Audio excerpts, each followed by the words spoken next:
जय जय श्री राम दोस्तों। 7-8 दिन पहले मेरे पास एक टोटो चालक है,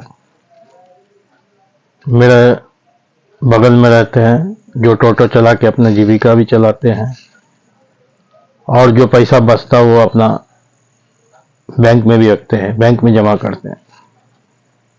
तो वो मेरे पास आए, दुखी चेहरा में थोड़ा दुखी था।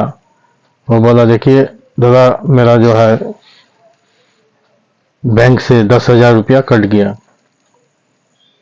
तो मैंने उसका मैसेज देखा, उसमें लिखा हुआ था 10,000 डेबिट किया गया है।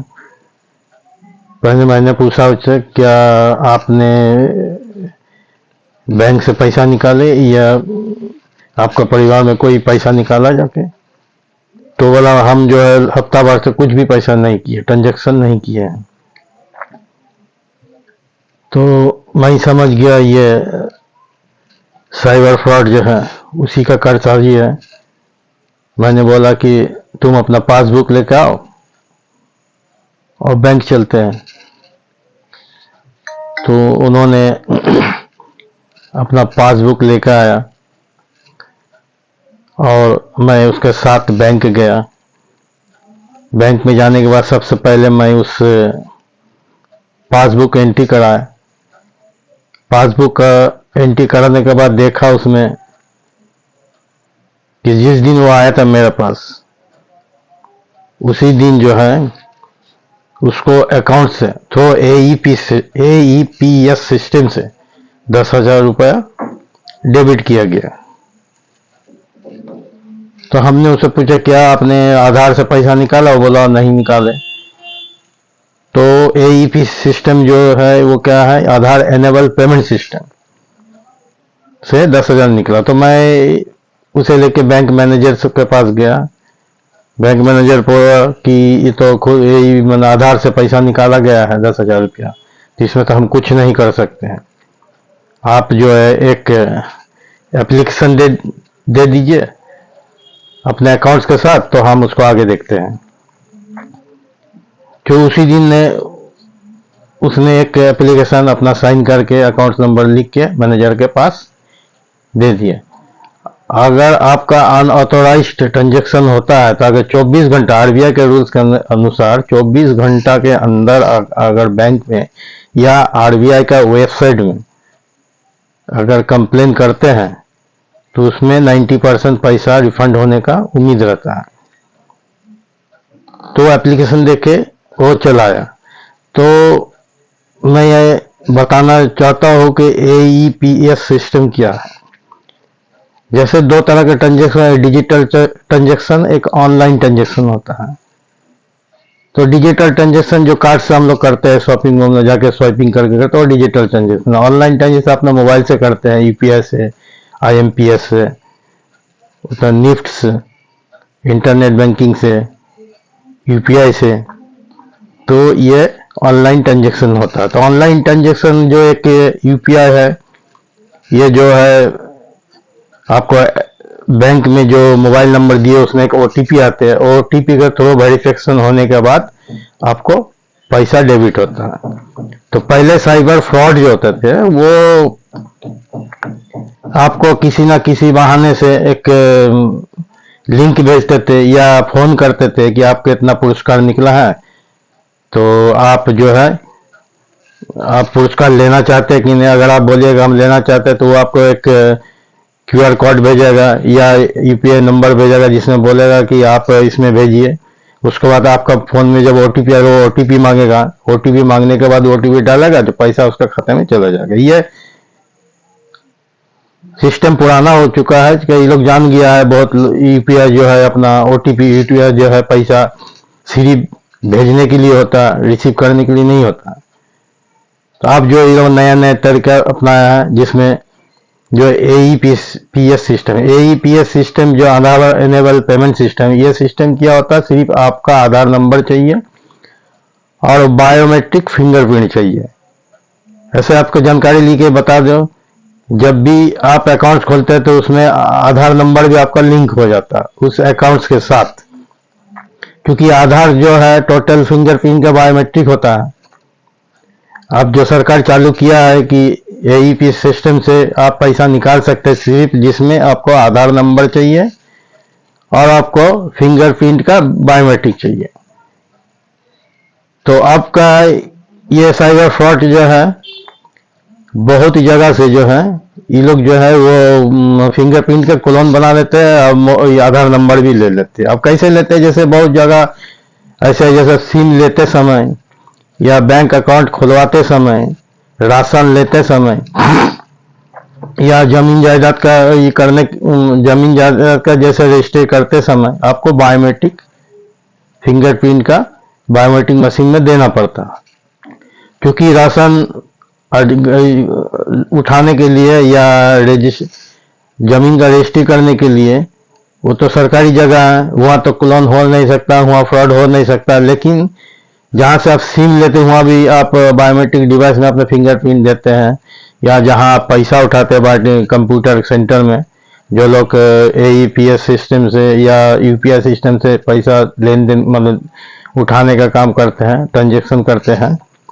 वहाँ भी फ्रॉड हो सकता है। या साइबर फ्रॉड इस फेरा में रहते हैं कि किसी तरह जो आपको आधार नंबर और फिंगरप्रिंट का क्लोन कर दिया, जैसे ही फिंगरप्रिंट का क्लोन हो जाता है उसी वैसे ही वो अपना जो है आपकी आधार नंबर आपका फिंगरप्रिंट देख के 10,000 तक निकाल लेते हैं, क्योंकि एईपी सिस्टम में सिर्फ 10,000 तक आप निकाल सकते हैं। तो ही तो उससे हमने पूछा कि क्या आपने कहीं मतलब फिंगरप्रिंट दिया था, तो शायद उसको कहीं याद नहीं कि बहुत जगह वो गया है, जैसे सिम लिया है चाहे कहीं भी मतलब एईपीएस सिस्टम से पैसा निकाला, बहुत जगह वो डिवाइस में जो है बायोमेट्रिक डिवाइस में अपने फिंगरप्रिंट देते हैं, उस तरह बहुत लोग पैसा निकालते हैं। तो उसी तरह से कहीं निकाल गया और उसका फिंगरप्रिंट का क्लोन बन गया। क्योंकि बहुत जगह सोशल मीडिया में या तो न्यूज़पेपर में देखते हैं कि बायोमेट्रिक सिस्टम से 10,000 तक निकल चुका, बहुत सारा कंप्लेन आया। तो इससे बचने के सही उपाय ये है, जिस तरह का आपका मोबाइल को, स्मार्टफोन को आप पिन या पासवर्ड से लॉक करके रखते हैं, उसी तरह आप अपना आधार को 6 डिजिट का पासवर्ड से लॉक करके रखिए। इससे क्या होगा, आपका जो आधार का बायोमेट्रिक जो है लॉक रहेगा, जिसका कारण अनऑथोराइज्ड ट्रांजैक्शन कोई कर नहीं पाएगा।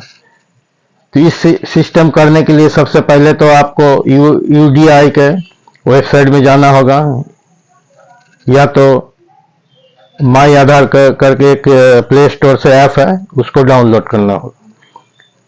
तो मेरा पास भी मेरा मोबाइल में हम अपना वही प्ले स्टोर से माई आधार बोल के जो एप्लीकेशन है वो डाउनलोड करके रखा हुआ। जब हमको जरूरत पड़ता बायोमेट्रिक देने का तो हमने उस लॉक को खोल लेता। अब ये किस तरह से होगा, पहले अपना प्ले स्टोर में माई आधार बोल के जो ऐप है वो खोल लीजिएगा, डाउनलोड कर लीजिएगा। डाउनलोड कर लेने के बाद उस ऐप को आप खोलिएगा। जैसे ही आप उस ऐप को खोलिएगा तो पहले आपको आधार नंबर मांगेगा। आधार नंबर को सबमिट कीजिएगा तो आधार से जुड़ा मोबाइल नंबर में एक 6 डिजिट का एक ओटीपी आएगा। 6 डिजिट का ओटीपी वेरीफाइड होने के बाद आपको 4 अंक का पिन बनाने को बोलेगा।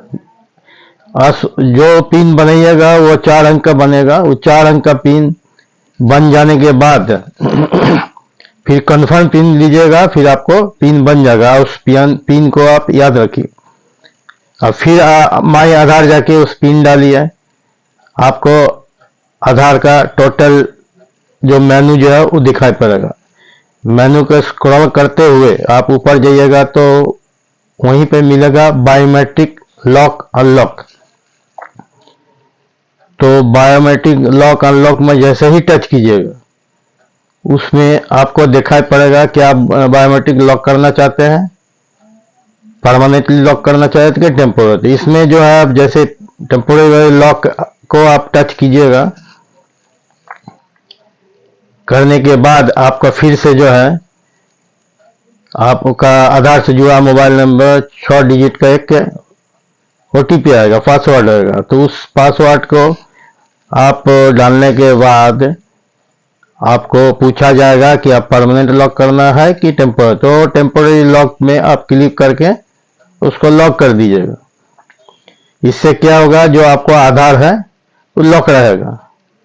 अब फिर से जब जो है आपको किसी जगह अगर आपको बायोमेट्रिक का जरूरत है, फिंगरप्रिंट का जरूरत है, जहां आपको देना है, तो चूंकि वो तो लॉक है, तो फिर से आप माई आधार में जाइएगा।